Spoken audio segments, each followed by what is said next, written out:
Le film, m'évoque 1h27 de pur plaisir, de cinéma, d'images et de sons et une histoire, qui m'a transporté, voilà. We love cinema.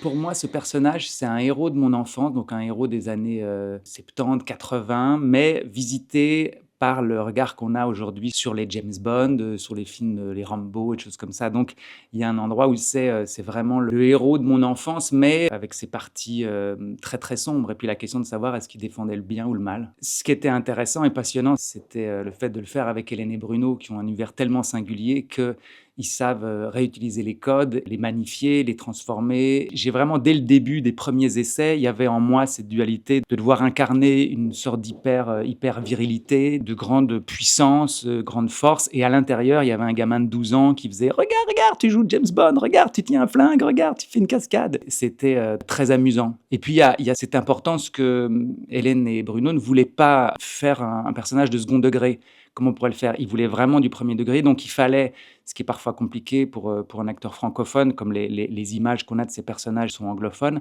d'avoir quelque chose de crédible. Donc on a beaucoup travaillé là-dessus. Ils avaient envie de montrer une image qu'on a de ces héros, très musclés, très puissants. Et au moment où j'ai commencé la préparation du film, où je les ai rencontrés, je venais de sortir d'un tournage où j'étais très, très, très maigre, très mince. Et donc je leur ai dit, voilà, écoutez, si vous me faites confiance, on a 4 mois avant le début du tournage et je vais travailler.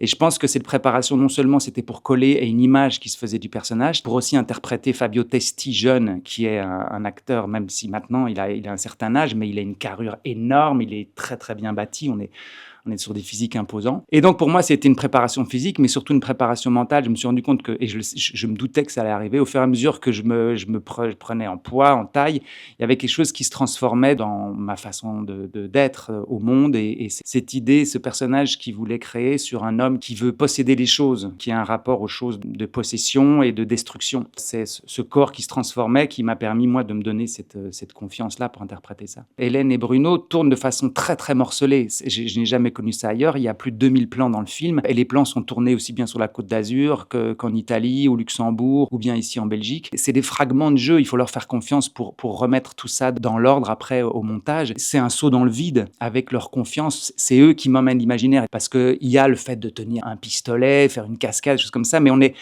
est dans, dans la confiance totale au réalisateur pour se dire, voilà, qu'est-ce que ça va donner. Je sais qu'il y a des acteurs, des actrices pour qui c'est difficile parce qu'on n'a pas l'impression de maîtriser les choses, on ne sait pas très bien du jeu, qu'est-ce qui va en sortir du jeu. Moi, ça m'a beaucoup amusé d'être leur objet et de naviguer dans leur univers en leur donnant chaque fois quelques secondes d'une intensité de jeu, d'un regard, d'un geste. Au fur et à mesure du tournage. J'avais vu leurs films, je connaissais leur univers, et donc on a parlé de Mort à Venise, de Sunset Boulevard, des Eurospy, mais il y avait leur volonté de ne pas pasticher ces films, qui est une esthétique et aussi un rapport, comme dans le film Diabolique de Mario Bava, l'envie de faire un personnage plus sombre, un héros méchant, cruel, et ça c'était quelque chose dont ils avaient envie. Mais on a travaillé vraiment sur leurs matériaux, sur leur scénario, et c'est comme ça que moi aussi j'aime bien travailler. C'est tous des films qu'on a l'occasion de voir, et puis au moment du tournage, c'est d'essayer de concrètement être dans l'instant de ce qu'on construit. Ce personnage représente une sorte, au départ, de surhomme sans faille, sûr de lui, sûr d'être du bon côté de la justice. Et au fur et à mesure du film, il y a quelque chose qui va se fendre en lui, et il va perdre cette assurance, et on va découvrir une humanité à travers sa fragilité, à travers la construction narrative fragmentée, éclatée du film.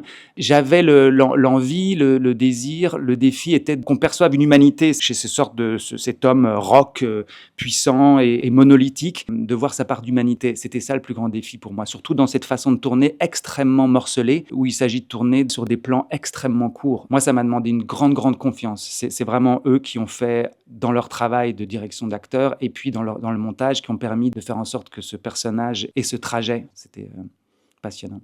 Moi, il y a une chose qui m'a fasciné en voyant le film. En tant que spectateur, c'est un moment assister à un spectacle, à un film qui me paraît être fait de milliers de fragments, et qu'il y a un moment du film, tous ces fragments, c'est vraiment comme les éclats de lumière qui auraient traversé un diamant. Il y en a plein partout, comme une boule à facettes, et à un moment donné, toutes ces choses-là se concentrent, et il y a un moment où quelque chose qui se cristallise, et on arrive au nœud du film, et ça, j'ai trouvé ça complètement fascinant, parce que ça se situe au-delà de la raison. C'est vraiment une expérience qui se fait avec tous les sens, au niveau physique, émotionnel. Et à un moment donné, il y a quelque chose qui fait un. C'est extrêmement jouissif. Ils construisent leur film comme progressivement un chemin vers l'orgasme cinématographique. Et vraiment, j'ai eu ce moment de... les choses prenaient sens, prenaient corps. J'ai trouvé ça fabuleux. Voilà. Merci beaucoup Yannick. Merci beaucoup.